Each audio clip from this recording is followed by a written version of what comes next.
Olá pessoal, tudo bom? Estou aqui, George Oliveira, vou gravar com vocês esse vídeo sobre um livro que eu acabei de ler, que se chama A Mesa com Cristo. No meio do vídeo eu observei que esse vídeo estava um pouco longo, então eu vou quebrar ele em dois, tá certo? O primeiro vídeo vai ser do capítulo 1 ao capítulo 3 e o segundo vídeo vai ser do capítulo 3 ao capítulo 6. Que Deus abençoe, um abraço. O capítulo 4, ele mostra a refeição como representação da missão. Em Lucas 14, a gente vê o texto, que o banquete é para os espiritualmente pobres, aqueles que não têm nada a oferecer a Deus. Ele convida o fulaninho de tal e ele não vai, convida o outro, ele não vai, e ele vai lá e chama o quê? O aleijado, ou seja, os incapacitados pelo pecado. Ele chama os cegos, aqueles que não enxergam a verdade sobre Jesus. Ele chama os mancos, os incapazes de ir, de vir a Deus, por conta própria. Ele representa uma missão. Então essa refeição, ela representa uma missão de trazer essas pessoas espiritualmente pobres, espiritualmente em pecado, para uma missão.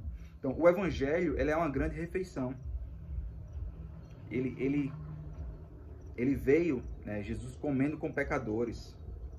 Isso indica que é a parte da missão também, e que nós podemos segui-los nisso. No capítulo 5, nós vemos a refeição como uma representação da salvação. Lucas 22, do 7 ao 20, a gente vê uma rebelião materializada em forma do fruto, quando uma refeição, eles comem o fruto proibido. Então, a gente pode usar a comida de várias maneiras. Nós podemos usar a comida como algo para exercer controle, nós podemos usar a comida para melhorar a nossa autoimagem, para um refúgio. Muitas pessoas utilizam a comida como refúgio, para obter a nossa própria identidade nela, Então, na Páscoa, na refeição da Páscoa, a gente vê que aquilo é um ato de fé. É um ato de fé que nós cremos em Cristo. Na refeição da ceia, quando nós ceiamos, nós cremos que ao ceiarmos, nós estamos na presença de Cristo. Não só em memória dele, mas estamos na presença dele, ceando. Então é a redenção materializada em uma refeição, Nós temos a esperança materializada diante dele e estamos tendo essa refeição e comendo do pão e bebendo do vinho, tá? Então, Pedro, quando ele prega lá em Atos, ele está pregando sobre o banquete prometido lá de Joel capítulo 2, e que viria pelo Espírito, a chegada do Espírito. Por fim, o último capítulo 6, que fala da refeição como uma representação da promessa, que é o texto do caminho de Emaús, de Lucas 24, do 13 ao 25, mostra que o Cristo ressurreto, ele come, o Cristo ressurreto, ele vem até nós, eles estão no caminho discutindo sobre os acontecimentos, e Jesus se aproxima deles. Eles não conseguem perceber que é Cristo ainda, mas eles começam Jesus pergunta o que é que eles estão sentindo. Jesus reconhece o estado deles de tristeza. Jesus não sai dando uma lista de coisas que eles precisam mudar, mas Jesus primeiro entende. O Cleopas, ele fala assim: você é o único que está vindo de Jerusalém que não sabe o que aconteceu lá. Tipo assim, você é um ignorante, falando com Cristo. Quase dizendo isso, Ele fica espantado, ele para triste, os acontecimentos, e Jesus fala: quais acontecimentos são esses? E eles param tristes, eles dizem: era Jesus, ele é um grande profeta. Essa pergunta de Jesus é uma pergunta, ela vai lá no íntimo deles. Por quê? Porque revela qual a visão de Cristo que eles têm. E eles disseram, como Jesus estava morto para eles, eles disseram: ele era um grande profeta, uma pessoa que ele realmente fazia coisas maravilhosas, tinha o poder de Deus, e a gente acreditava que ele poderia nos libertar, trazer a redenção. Eles tinham a visão de Jesus, da pessoa de Jesus, limitada, você observa aí. Eles viam Jesus como um profeta e não como um Messias. Por quê? Porque eles não entenderam as Escrituras. Eles não entenderam o que as Escrituras falavam sobre ele. E nessa hora, você lembra que antes, Cleopas falava assim: você é o único, como é que você não sabe? Você é ignorante, como é isso? E Jesus diz: ó nécios, ó tolos. Algumas versões dizem essa palavra do grego, alguns podem dizer que é até lerdos, né? Lentos. Vocês não entenderam o que os profetas falavam sobre o que aconteceria. E daí Jesus, no caminho, foi explicando o que apontava para ele próprio, de Moisés e todos os profetas e toda a Escritura. A palavra de Deus fala em Lucas 24 que ele explicou toda a Escritura sobre ele. E olha a exposição de Cristo. Imagina isso. Você indo a pé com o próprio Deus e escutar dele. Ele falando e expondo a Escritura. Que belo é isso, né? Que belo, que lindo.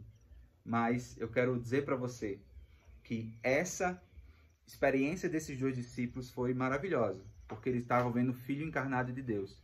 Mas hoje nós temos acesso à santa palavra de Deus, que foi inspirada pelo próprio Deus, pelo Espírito Santo. E Deus o Filho também. Então, nós temos hoje acesso à completude das Escrituras que aqueles 2 discípulos não tiveram. Então, nós temos mais acesso aos conselhos de Deus do que aqueles 2 que estavam andando com o Cristo encarnado. E nós temos o privilégio de sentar e ler e ouvir da voz do próprio Deus aos nossos ouvidos. E a oração é que isso seja motivo suficiente para arder o seu coração, para mexer com você de dentro para fora, e que isso alcance o seu coração. Então nós, de acordo com o livro, voltando para o livro, né? Ele fala que a gente está entre a sexta da paixão e o domingo da Páscoa. Cristo ele é conhecido por meio da sua palavra. Cristo é conhecido ao redor da mesa. E essa ação de Cristo ser reconhecido, olha que interessante. Eles insistem com Jesus para ficar. Então, fica aqui porque está anoitecendo, está ficando perigoso, é a hora de parar, descansa aqui com a gente. Jesus parte o pão e dá graças. Eles reconhecem que é Jesus. E nesse momento, os olhos deles se abriram, eles viram que era Jesus. E o que é que acontece? Jesus desaparece do meio deles. Nós não sabemos como ele desapareceu, mas a Bíblia fala que ele desapareceu. E aquela mesma situação, Jesus parou porque estava o quê? Era noite, já não era hora de viajar, né? Eles viajavam da noite do dia e chegavam a certa hora, já paravam a viagem porque tinham os perigos da estrada e podia acontecer um assalto, podia acontecer alguma coisa.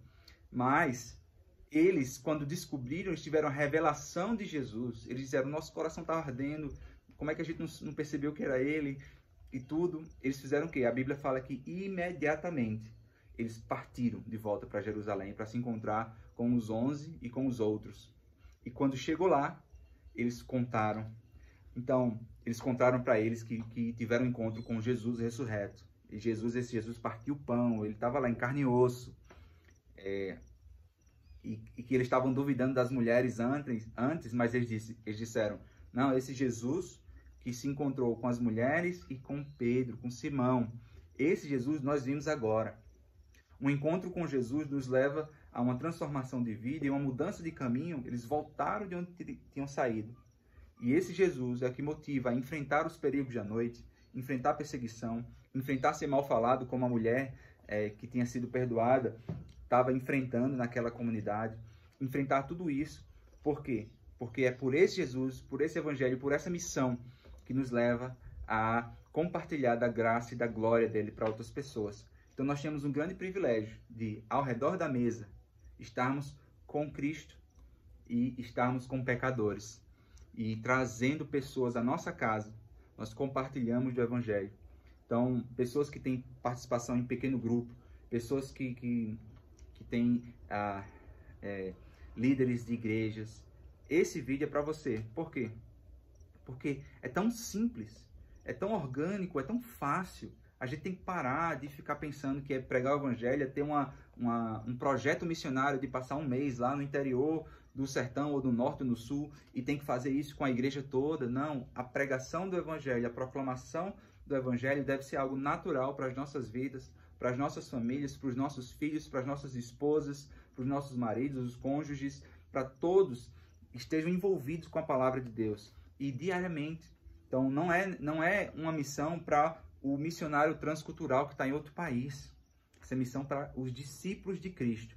Sentar à mesa com outras pessoas, compartilhar do amor de Deus e da graça e da aceitação do Senhor. Que Deus abençoe vocês. Espero que esse vídeo desperte você para ler o livro, tá? O livro é muito mais informação do que esse vídeo curto, esses vídeos curtos, mas eu desejo que o Senhor abençoe a sua vida. Um abraço.